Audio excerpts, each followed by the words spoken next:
पहला जातिगत reservation EWS ही है, पहला जातिगत आरक्षण। एससी को जो मिला हुआ है वो सोशल एक्सक्लूजन के नाम पे मिला है, ओबीसी को जो मिला है वो शैक्षणिक पिछड़ेपन के आधार पे मिला है ना। और ओबीसी में ब्राह्मण भी है, ओबीसी में ठाकुर भी है कई जगह।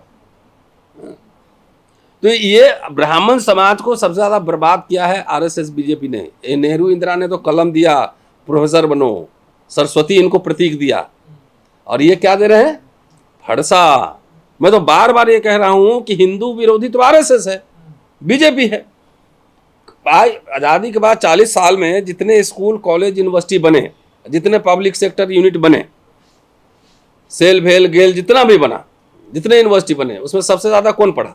वो कहते हैं 78 साल तो हो गए, और कितना लोग है इसका? नहीं, वो 78 साल, जब तक जातिगत भेदभाव है तब तक चलेगा। ये सरकारी नौकरी और एजुकेशन में आरक्षण का कोई टाइम लिमिट नहीं था। जो पॉलिटिकल रिजर्वेशन का टाइम लिमिट था तो उसको तो आप बढ़ाते जा रहे हो। क्यों बढ़ा रहे हो? बंद करवाओ ना, जाओ ना। अब मेरिट जाके पूरी दिल्ली यूनिवर्सिटी में जितने प्रिंसिपल हैं उनको बुलाओ, इकट्ठा करो। अब मेरे इतना किताब अगर उनका होगा तो मैं नौकरी रिजाइन कर दूंगा। सारे प्रिंसिपल को इकट्ठा करिए, original text writing, original writing, कुंजी नहीं, टेक्स्ट बुक नहीं, मेरिट की बात करते हैं, मेरिट माय फुट। इनका तो इतिहास ही रहा है विरोध करने का ना भाई। जब मेडिकल कॉलेजेज में आरक्षण लागू हुआ उस समय विरोध किया। कोई भी प्रोग्रेसिव मेजर्स होगा उसमें ही विरोध करेंगे ही करेंगे। मंडल कमीशन का विरोध किसने किया? इन लोगों ने किया था। कर्णली सेना बीजेपी के विरोध में आ गई, क्या कहना सर इसका? नहीं, इतना नहीं पिटना चाहिए था। वो पिटना, डेमोक्रेसी में तो सबको अपनी बात रखने का अधिकार है ना।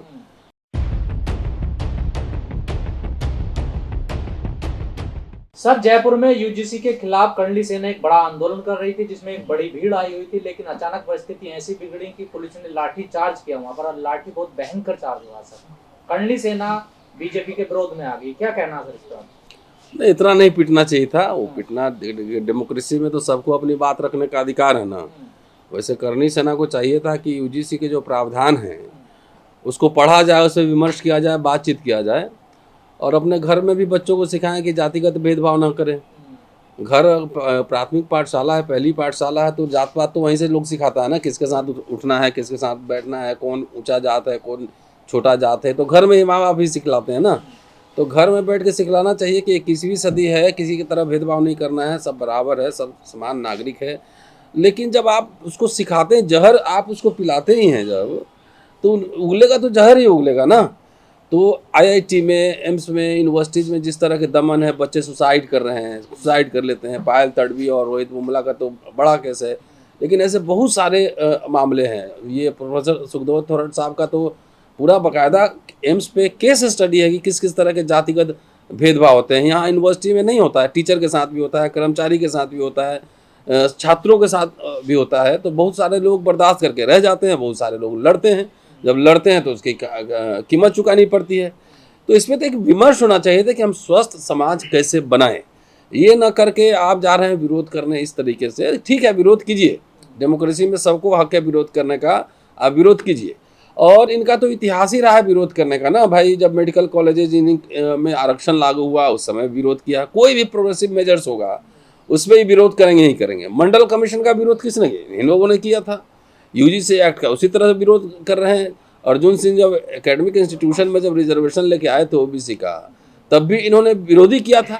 लेकिन इनके विरोध करने से क्या फ़र्क पड़ता है, वो रिजर्वेशन तो लागू हुआ ही। तो जितना विरोध करने का आपका हक है आप करिए, आपको कोई नहीं रोक रहा है। लेकिन यूजीसी एक्ट लागू होंगे, क्योंकि विश्वविद्यालयों में दमन है, भेदभाव है, जातिगत भेदभाव है। आप पूरा प्रोफेसर के आंकड़े उठा के देखिए, सेंट्रल यूनिवर्सिटीज में पूरा कोटा भी पूरा नहीं हुआ है, हर जगह हेरा फेरी है, रोस्टर के वहाँ छेड़छाड़ है। ये सारे सवाल तो डिस्कस होंगे ही ना। ये सारे सवाल उठेंगे और सारे सवाल डिस्कस होंगे। राजस्थान में तो बीजेपी की सरकार और कर्णली सेना तो बीजेपी को सपोर्ट करती है, तो सर में लाठी मारने की क्या जरूरत थी सर? नहीं मारना चाहिए था ना, जोर से नहीं मारना चाहिए था। और भी तरीके हैं, उनको डेलीगेशन भेजना चाहिए था, बातचीत करना चाहिए था, मेमोरेंडम लेके जाना चाहिए था। अगर भीड़ अगर हिंसक होती, मैंने देखा नहीं वो वीडियो, लेकिन मैंने पढ़ा है कि राजस्थान में लाठीचार्ज हुआ है। तो अगर भीड़ हिंसक होगी तब तो पुलिस लाठीचार्ज करती है। लेकिन ऐसे पीटना अगर प्रदर्शन कोई कर रहा था करने दीजिए, मेमोरेंडम ले लेते, उसे ज्ञापन लेते, डेलीगेशन जाके मिल लेता, बात खत्म हो जाती, करते रहिए विरोध। सर हमेशा आरक्षण का विरोध होता है और जब भी कोई बात आती है क्वालिटी की दलील दी जाती है कि क्वालिटी के लोग नहीं आ रहे हैं, अभी फिर से दोबारा से आरक्षण का विरोध शुरू कर दिया। नहीं तो हम बैठे हुए हैं ना, हम बैठे हुए हैं और इतना परेशानियां झेलने के बावजूद जाके पूछिए हमारे कॉलेज प्रशासन से, विश्वविद्यालय प्रशासन से, रिसर्च करने के लिए छुट्टी नहीं दे रहा। 8 साल से अप्लाई किए हुए हैं, 8 साल से प्रमोशन नहीं कर रहा है, ये क्या है ये? अब मेरिट जाके पूरे दिल्ली यूनिवर्सिटी में जितने प्रिंसिपल हैं उनको बुलाओ, इकट्ठा करो। अब मेरे इतना किताब अगर उनका होगा तो मैं नौकरी रिजाइन कर दूंगा। सारे प्रिंसिपल को इकट्ठा करिए, original text writing, original writing, पूंजी नहीं, टेक्स्ट बुक नहीं। मेरिट की बात करते हैं, मेरिट माय फुट, कुछ नहीं मेरिट है। आपको तो पूरा कल्चरल कैपिटल मिलता है, चाचा दादा मामा फूफा, जात समाज, हॉस्टल से लेके कॉलेज से लेके हर जगह पैरवी करने के लिए रहता है। हमको तो आपसे हर कदम पे लड़ना पड़ता है, लड़ने के बावजूद लगातार लिख रहे हैं। है चुनौती में पेश करता हूं। आप 40 वाले हैं, वो 80 वाले हैं, देखिए। नहीं 40 वाले हैं तो 40, मेरी 15 किताबें मेरी है ना, 80 वाले क्या कहाँ पे है? तुलना करना है तो करो ना बराबर में तुलना। हम जिस कंडीशन में रह के आए हैं, तुम चांदी का चम्मच लेके पैदा हुए, हर चीज बना बनाया मिला। हमको तो आपसे हर समय लड़ना पड़ता है, अभी भी लड़ना पड़ रहा है, नहीं लड़ना पड़ रहा है, हर जगह यूनिवर्सिटी में कॉलेज में लड़ना पड़ रहा है। ये मेरिट है? बराबर मेरे बेटा से मेरिट में टक्कर करो ना। आप पढ़िएगा अंग्रेजी स्कूल में, सब अपने अपने लिए बना लिए हैं पूरा, एक समान एजुकेशन करो, फ्री एंड फेयर एजुकेशन दो, मेरिट में कोई कम नहीं है। तो हम भी गांव से पढ़ के आए थे, हिंदी में पढ़ के आए थे, हिंदू कॉलेज में पढ़ा रहे हैं ना, दबंगई के साथ पढ़ा रहे हैं। लिख हर साल मेरी एक किताब छपती है। मेरिट क्या होता है? Merit is socially culturally constructed, समाज उसको बनाता है। इंटरव्यू में जाइए ना, गोवा का गलत स्पेलिंग आप बोलिएगा तभी आपको रख लेगा। चेकोस्लोवाकिया क्या हम सही स्पेलिंग बोलेंगे तो हमको हटा देगा। ये मेरिट होता है। सबका चेक करो पहले सर्टिफिकेट, जितने इतने अपॉइंटमेंट हुए हैं सबका चेक करो ना सर्टिफिकेट, कौन फर्जी है कौन है पता लग जाएगा। सबके पेपर चेक करो कहाँ छपा है, कहाँ से चोरी किया है। वो कहते हैं 78 साल तो हो गए, और कितना लोग इसका नहीं, वो 78 साल जब तक जातिगत भेदभाव है तब तक चलेगा। ये सरकारी नौकरी और एजुकेशन में आरक्षण का कोई टाइम लिमिट नहीं था। जो पॉलिटिकल रिजर्वेशन का टाइम लिमिट था तो उसको तो आप बढ़ाते जा रहे हो। क्यों बढ़ा रहे हो? बंद करवाओ ना, जाओ ना। जंतर मंतर पर जो आंदोलन होने जा रहा है उस पर क्या कहेंगे? किस चीज का आंदोलन? आरक्षण हटाओ। होने दीजिए, उनको हटाने दीजिए, क्या दिक्कत है? डेमोक्रेसी में सबको अपनी बात कहने का हक है। ये तो आरएसएस का डिजाइन ही है ना। आरक्षण का सरकारी नौकरियां खत्म हो रही है यार, आरक्षण कहाँ लोगे? मैं तो बार बार ये कह रहा हूं कि हिंदू विरोधी तो आरएसएस है, बीजेपी है। आजादी के बाद 40 साल में जितने स्कूल कॉलेज यूनिवर्सिटी बने, जितने पब्लिक सेक्टर यूनिट बने, सेल भेल गेल जितना भी बना, जितने यूनिवर्सिटी बने, उसमें सबसे ज्यादा कौन पढ़ा? लेकिन सर अगर देखें नहीं नहीं, एक मिनट इसको कंप्लीट करें। सबसे ज्यादा कौन पढ़ा? ब्राह्मण ही पढ़े, सबसे ज्यादा नौकरी कौन किया? सबसे ज्यादा पेंशन कौन लिया? Upper caste. फिर उसमें सबसे ज्यादा ब्राह्मण, सारी यूनिवर्सिटी में ब्राह्मण प्रोफेसर होते थे, वाइस चांसलर होते थे, सेक्रेटरी, कैबिनेट सेक्रेटरी, जहां जाते मिश्रा, द्विवेदी, तिवारी, त्रिपाठी आपको मिलते थे।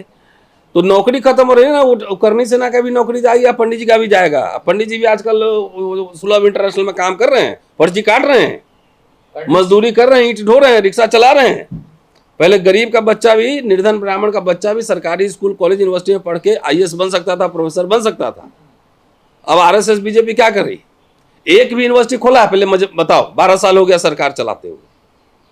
दिल्ली यूनिवर्सिटी में एक भी कॉलेज खुला है? एक सावरकर के नाम पे हुआ है, वहां भी कुछ भी नहीं हुआ है। ऐसी है, मंदिर तो खाली घोषणा है। मंदिर तो ये इनको आरएसएस बीजेपी ने ब्राह्मणों को बर्बाद कर दिया है, मैं कह रहा हूं दावे के साथ। लेकिन सर ईडब्ल्यूएस दिया अरे तो ईडब्ल्यूएस दिया तो नौकरियां कहाँ बची हुई है? ईडब्ल्यूएस तो अमीर लोग को मिल रहा है, गरीब लोग पढ़ेगा कहाँ? एक साल का 50,000 फीस बीए करने के लिए लग रहा है, कहाँ से पढ़ेगा? जिसके 3 बच्चे 2 बच्चे कैसे पढ़ाएगा? नेहरू इंदिरा ने तो फ्री में पढ़ा दिया 54 में।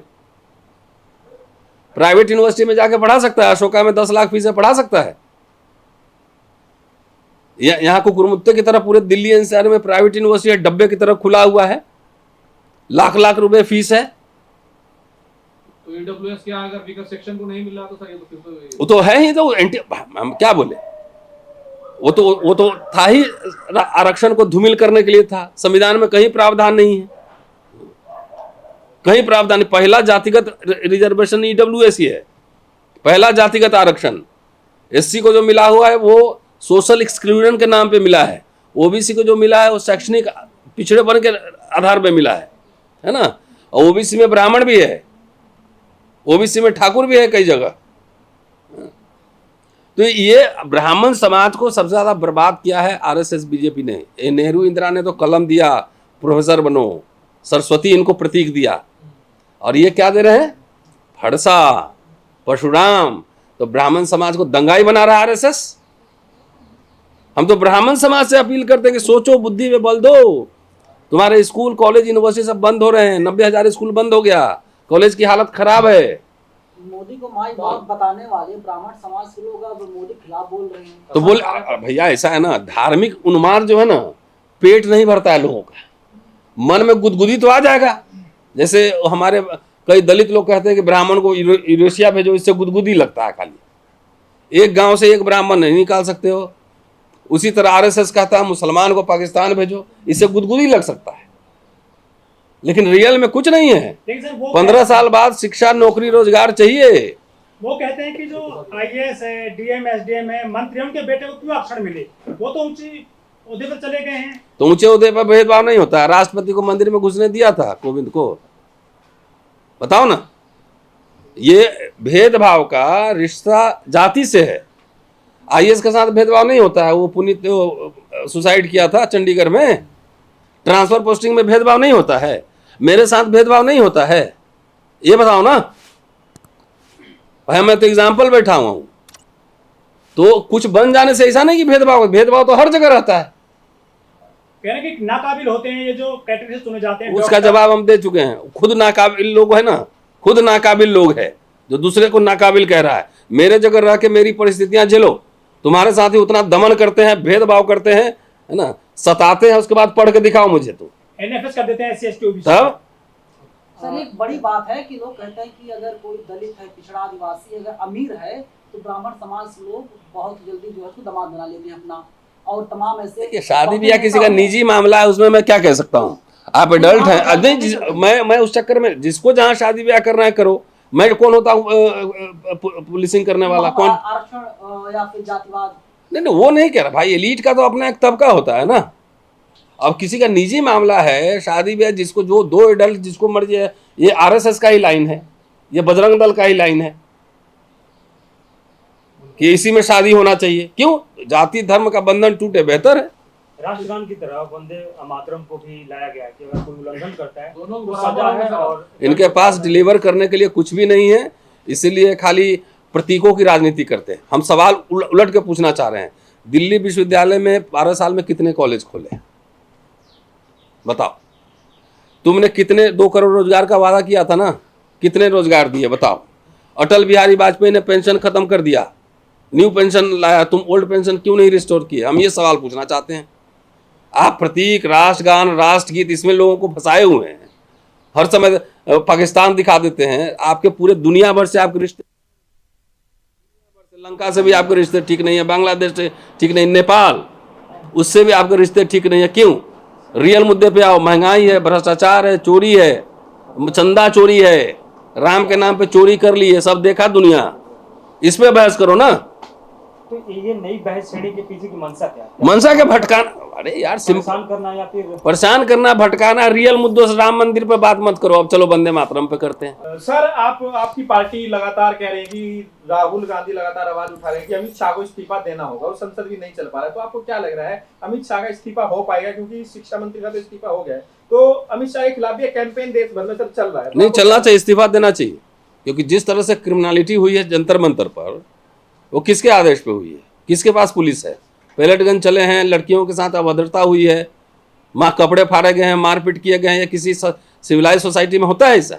है सबको अपनी बात रखने का हक है। शांतिपूर्ण प्रदर्शन था ना, शांतिपूर्ण प्रदर्शन था, तो इस्तीफा तो देना ही चाहिए। पहले तो मोरल ग्राउंड पे लोग इस्तीफा दे देते थे। रेल एक्सीडेंट एक होता था, इस्तीफा दे देते थे। लेकिन ये तो इतना बेशरम और निर्लज सरकार है कि इतना प्रोटेस्ट करने के बाद धर्मेंद्र प्रधान का इस्तीफा हुआ।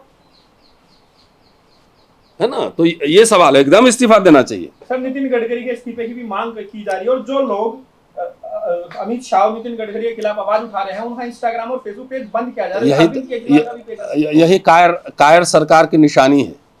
हमने मैंने पिछला अभी जो प्रेस कॉन्फ्रेंस मैंने क्या कहा था कि आरएसएस यहाँ मनुस्मृति लागू करना चाहती है, इसलिए कोई भी डेमोक्रेटिक वॉइस से डरती है। E20 जो है इस देश में सबसे बड़ा फ्रॉड है, ठीक है, और इससे कि बातचीत से घबराती है। कोई भी लोकशाही में क्या होता है, शास्त्रार्थ होता है ना, बातचीत होता है। यह सबका फेसबुक बंद कर देंगे, FIR कर देंगे, गिरफ्तार कर लेंगे, तो ये बेसिकली संविधान विरोधी है। संविधान को मानती नहीं है, लोकशाही को मानती नहीं है, प्रजातंत्र को मानती नहीं है, मनुस्मृति के हिसाब से राजतंत्र चलाना चाहती है। इसलिए डिसेंटिंग वॉइस जितने हैं उसको सबको सप्रेस करती है। सर अमित शाह के इस्तीफे की जो मांग हो रही है, क्या आपको लग रहा है संसद का सत्र चल रहा है इसीलिए ये मुद्दा गरमाया जा रहा है, या फिर आपको लग रहा है जाहिर है संसद सबसे बड़ी पंचायत है तो वहां तो उठेगा ही ना सवाल, और कहाँ उठेगा, सड़क पे भी उठेगा, संसद में भी उठेगा, तो उनको दे देना चाहिए इस्तीफा। Thank you.